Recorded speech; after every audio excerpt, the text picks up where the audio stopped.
একটা নতুন উন্মাদনা, নতুন একটা আশার সঞ্চার তৈরি করতে পেরেছে। সেখানে ক্রিকেটের অবস্থাটা দিনে দিনে আরও খারাপের দিকে যাচ্ছে, যেটা আমাদের কিং স্পোর্টস আমরা মনে করি বা বলি।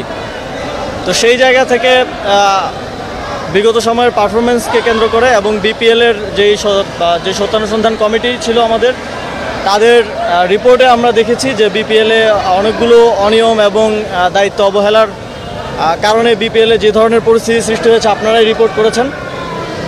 সেগুলোতে মোটামুটি ফারুক ভাইয়ের সংশ্লিষ্টতা পাওয়া গেছে এবং এর বাইরেও আপনারা দেখেছেন যে বিসিবির 9 জন পরিচালকের মধ্যে 8 জনই একটা অনাস্থা প্রস্তাব আমাদের এনএসসিকে পাঠিয়েছে। তো এখানে কোনো টিম হয়নি আসলে। ক্রিকেটে যেমন 11 জন মাঠে খেললে টিম হয়, বিসিবিতেও তো একটা টিম আপের প্রয়োজনীয়তা আছে। বিসিবিতে যারা ফ্যাসিবাদের সময়ের যারা ছিলেন তারা আগেই 5ই আগস্টের পরপরই পালিয়ে গেছেন, আপনারা জানেন। তারপরে বাকি যারা আছেন 8-9 জন ডিরেক্টর আছেন, তারা কেউই আসলে ওনার সাথে কাজ করতে স্বাচ্ছন্দ্য বোধ করছেন না। এই পরিস্থিতিতে আমরা দেখছি যে বাংলাদেশের ক্রিকেটের ক্রম অবনতির কারণে পেছনে এটাও একটা বড় কারণ। সেই জায়গা থেকে বিসিবির আরজি এবং বাংলাদেশ ক্রিকেটের বর্তমান যেই পরিস্থিতি এবং বিপিএল সংক্রান্ত তথ্যানুসন্ধান কমিটির যেই রিপোর্ট, সব কিছু মিলিয়েই আমরা একটা সিদ্ধান্তে আমাদেরকে আসতে হয়েছে। এবং ফারুক ভাইয়ের সাথেও পার্সোনালি আমি কথা বলেছি যে এটা এমন না যে কোনো দুর্নীতির প্রমাণ পাওয়া গেছে বা এই কারণে আমরা তাকে সরিয়েছি। এটা একেবারেই পারফরমেন্স বেসড। আপনারা যদি দেখেন যে সিলেকশন বোর্ড যদি দেখে যে কোনো একজন প্লেয়ার রেগুলারলি খারাপ পারফরমেন্স করছে, তাকে তো আর সিলেকশন কমিটি টিমে রাখবে না। তো আমাদের দিক থেকেও ব্যাপারটা এরকমই ছিল এবং আমরা আবারও ক্রিকেট কেন্দ্রিক যারা অংশীজন আছেন সকলের সাথে কথা বলেছি। আপনি অনিয়মের সংশ্লিষ্টতার কথা বলছেন, অনিয়ম বলতে আপনারা রিপোর্টটা সবাই দেখেছেন। রিপোর্টে খুব স্পষ্টভাবে রিপোর্টে তদন্ত কমিটি, সত্যানুসন্ধান কমিটি যেই অংশীজনদের সাথে কথা বলেছে, বিপিএল সংক্রান্ত বিপিএলের সদস্য সচিব ছিলেন নাজমুল আবেদিন ফাহিম ভাই, ওনারা ওনাদের বক্তব্য সেখানে দিয়েছেন। এবং যুব ক্রীড়া মন্ত্রণালয় থেকেও পর্যন্ত দুর্বার রাজশাহীকে টিম দেওয়ার ব্যাপারে, মানে যাদেরকে টিমটা দেওয়া হয়েছে, আমরা আমাদের শঙ্কার কথা জানিয়েছিলাম এবং তারপরেও এক ধরনের ব্যক্তি সিদ্ধান্তে সেই টিমটা দেওয়া হয়েছে। এবং পরবর্তীতে আপনারা জানেন যে সরকারকে পর্যন্ত প্লেয়ারদের বেতন দেয়া, হোটেলের টাকা দেওয়ার জন্য সরকারকে পর্যন্ত ইনভলভ হতে হয়েছে এবং একটা বিব্রতকর পরিস্থিতি আসলে তৈরি হয়েছে, যেটা আমরা কেউই চাইনি। এবং আমাদের সরকার প্রধানের বিপিএলের ফাইনাল ম্যাচে কিন্তু থাকার কথা, আসার কথা। বিপিএল কেন্দ্রিক এই পরিস্থিতি তৈরি হওয়ার কারণে তাকে আমরা আনতে পারিনি, যেটা আমাদের জন্য, বোর্ডের জন্য একটা লজ্জাজনক পরিস্থিতি সে সময় তৈরি করেছে। বাকিদের কি হবে?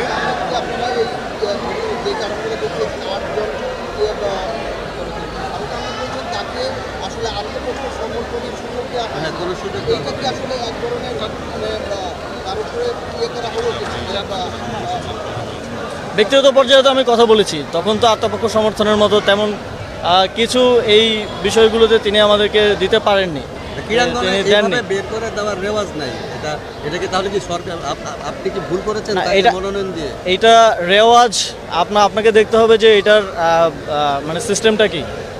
যেই 2 জনকে মনোনয়ন দেওয়ার এখতিয়ার এনএসসির আছে, এনএসসি চাইলে মনোনয়ন দিতে পারে, মনোনয়ন সরিয়েও নিতে পারে।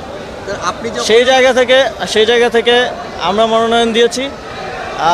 সার্বিক পরিস্থিতি বিবেচনায় আমাদের মনে হয়েছে যে এখন আর এই মনোনয়ন রাখার, আমরা কিন্তু প্রেসিডেন্টকে অপসারণ করিনি। আপনারা যদি ভালোভাবে দেখেন, আমরা তার পরিচালক মনোনয়নটা তো সরিয়ে নিয়েছি এবং এর যেই এই প্রক্রিয়া হিসেবে, এর আফটার ইফেক্ট হিসেবেই ওনার প্রেসিডেন্ট পদটি চলে গিয়েছে এবং আমরা আরেকজনকে পরিচালক মনোনয়ন দিয়েছি। এবং বোর্ডের যারা আছেন তারা নিয়ম অনুসারে, আইসিসির যে গাইডলাইন আছে, যে কনস্টিটিউশন আছে আমাদের ক্রিকেট বোর্ডের, সেই নিয়ম অনুযায়ী কিন্তু আরেকজনকে প্রেসিডেন্ট হিসেবে ইলেক্ট করে।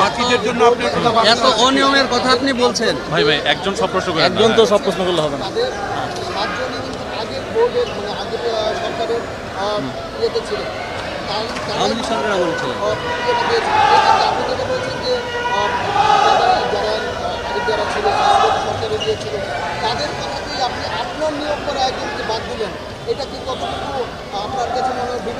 শুনেন, কে কি বললো সেটা ইম্পর্টেন্ট না, ইম্পর্টেন্ট হচ্ছে ফ্যাক্টটা কি।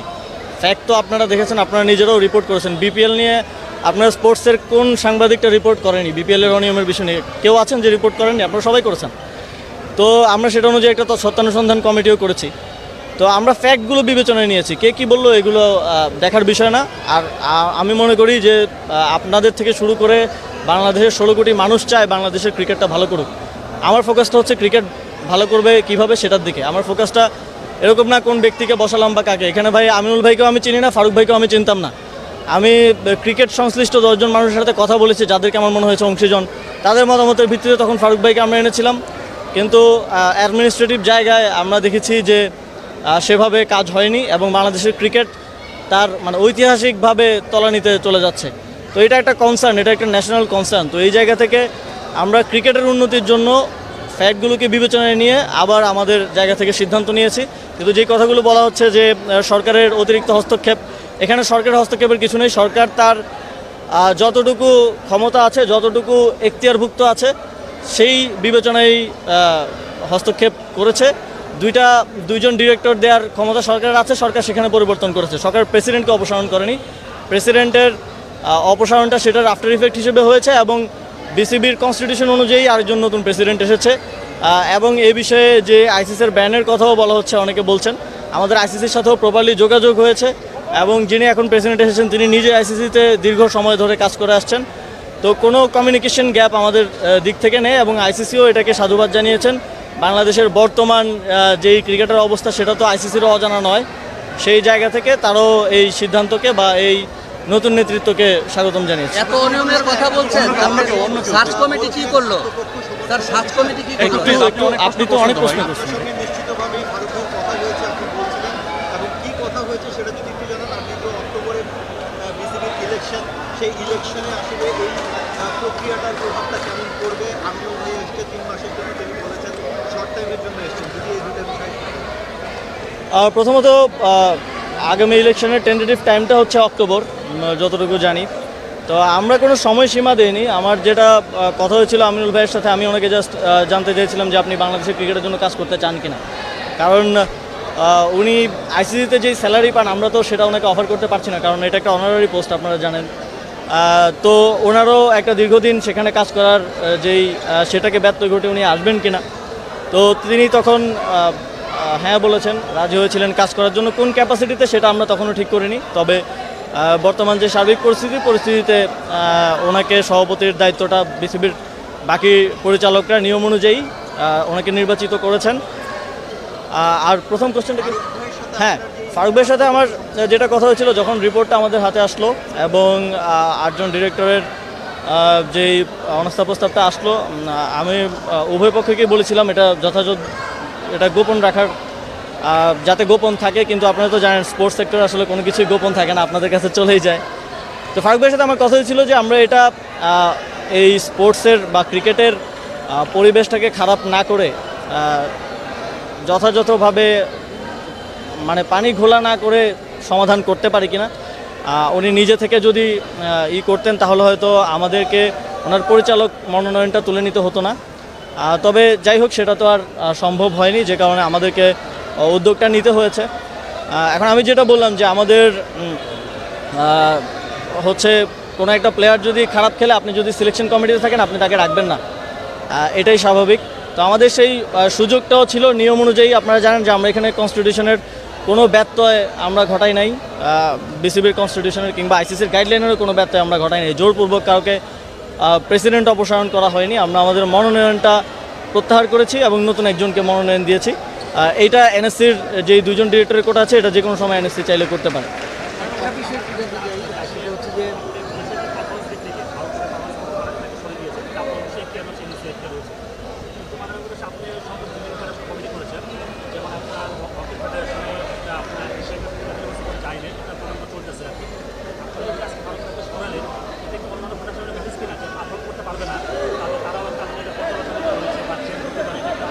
হ্যাঁ, অবশ্যই আমরা এটা খুব স্পষ্টভাবে সবাইকে বারবার বলেছি যে আমাদেরকে 2টা রিপোর্ট দিতে হবে। একটা হচ্ছে প্রোগ্রেস রিপোর্ট প্রতি বছর এবং আরেকটা হচ্ছে অডিট রিপোর্ট।